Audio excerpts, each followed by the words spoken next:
أصلنا عملهم كلنا تقارن دينا تقرأي زبان حضرت سبمر تقرأي زبان مري يلا قوم ممكن مثلا هاي هجي أنا ولا صومتم صوغلو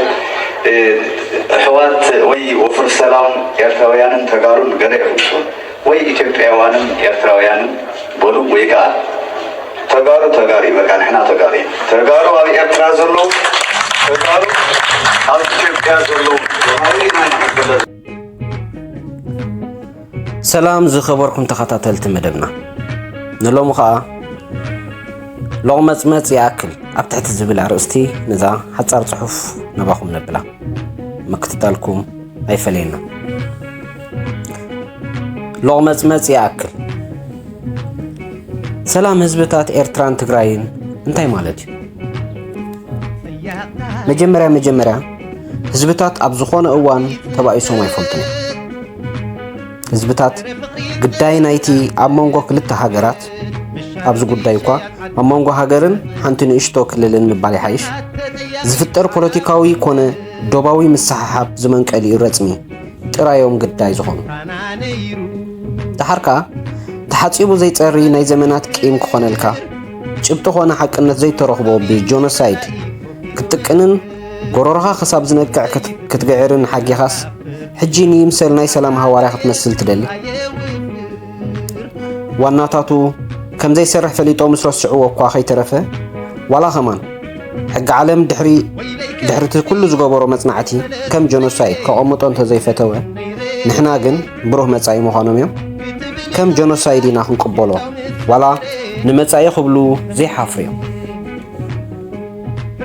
ከም መጣልዒ ካርታ ኣብ ፖለቲካዊ ንጥፈታቶም ክኾኖም ምእታን ካብ ሕጊ ወጻኢ ህዝብን ሰራዊት ኤርትራን ግዳይ ክገብርዎ ማለት ወረ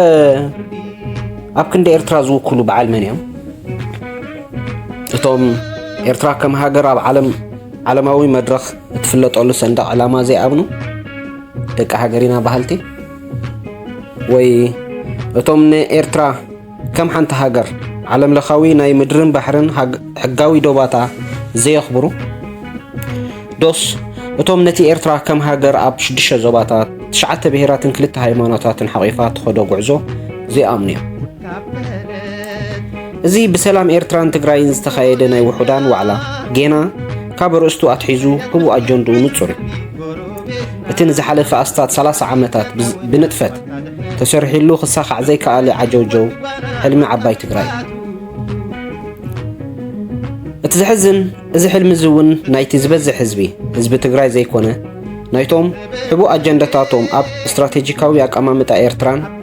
ጸጋታትን ዕድላትን ቀይሕ ባሕሪ ብዘይገደብ ክግብቱ ዝደልዩ ሓያላን ሃገራት ጥራይ ምናልባት ከዓ ምስኦም ተጸጊዖም ክልሕሱ ናይ ዝደልዩ ሒደት ኤሊታት መሰልቲ ምክንያቱ ህዝቢ ከም ህዝቢ ደረቱ ክሳብ እታ ዝናኣሰት መዕቀን እኳ ከይተደናገረ ዝፈልጥ እዩ ከም ባህልን ስርዓትን ናይ ዝኾነ ህዝብታት ከዓ መሬቱ ክውሰዶ ዳ እዩ ዘይደሊ እምበር መሬት እንዳማቱ ዝብህግ ህዝቢ ከም ህዝቢ የለን እቶም ንህዝቢ ወኪሎም ኣብ ቅድሚት ዝመፁ ኣካላት ግን ዘየለ ኣርእስታት እንዳልዓሉ ነቲ ኣብዝሓ ህዝቢ የደናግርዎ ወይ ሚስ ኢንፎርም ይገብርዎ ንኤርትራ ከም ኤርትራ ዘይተቐበለ ኤርትራዊ ባህልሲ ንኤርትራ ወኪሉ ምስ ካልእ ህዝቢ ናይ ዕርቂ ወይ ሰላም ንጥፈታት ከካይድ ኣይክእልን እንተኾነ ግን እቲ ናብ ስክሪን ዝመፀ ነጥብን እቲ ክህረም ዝተደለየ ዕላማን ኣዝዩ ዝተፈላለየ ስለ ዝኾነ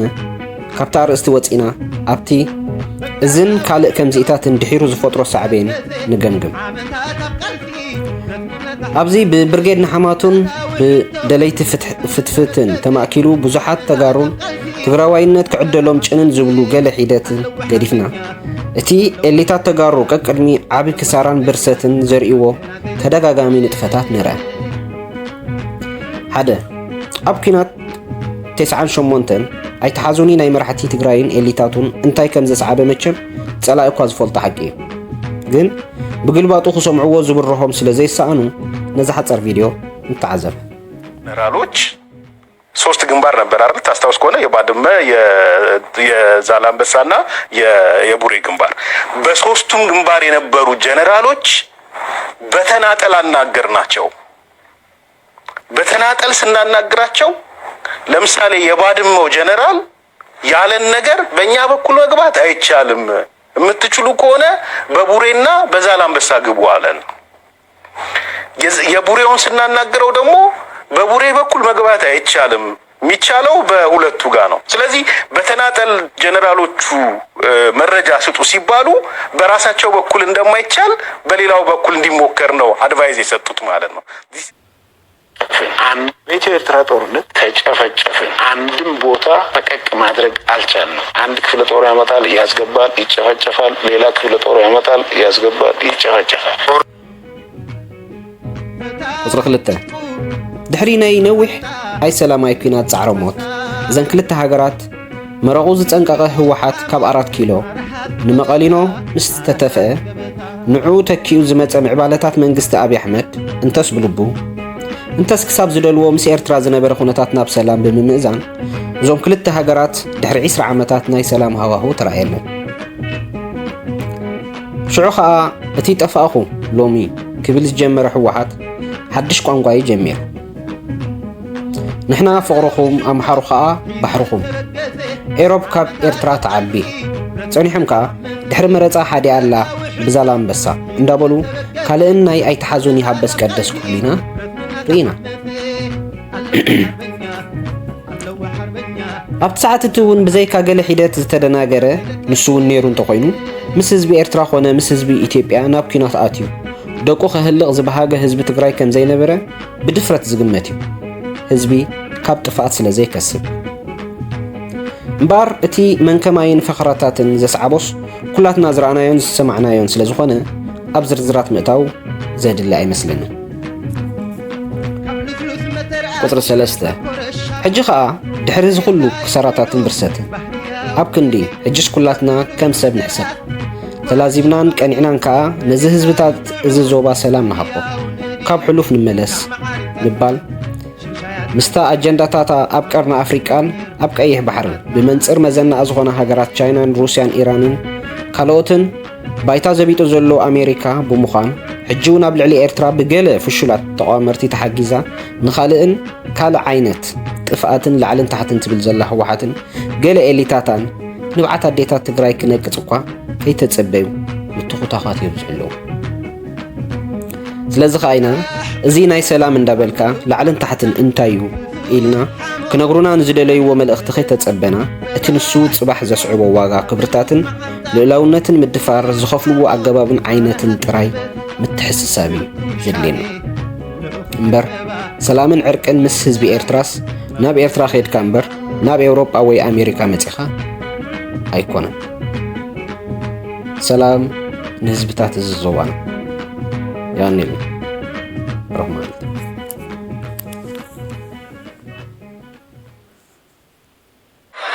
ሰባይ ሰው ዝነበሩ ዝዕረቁ ዳስ ፍቅሪ ዳስ ሕወርቂ ዳስ ሕውና ሓጀረ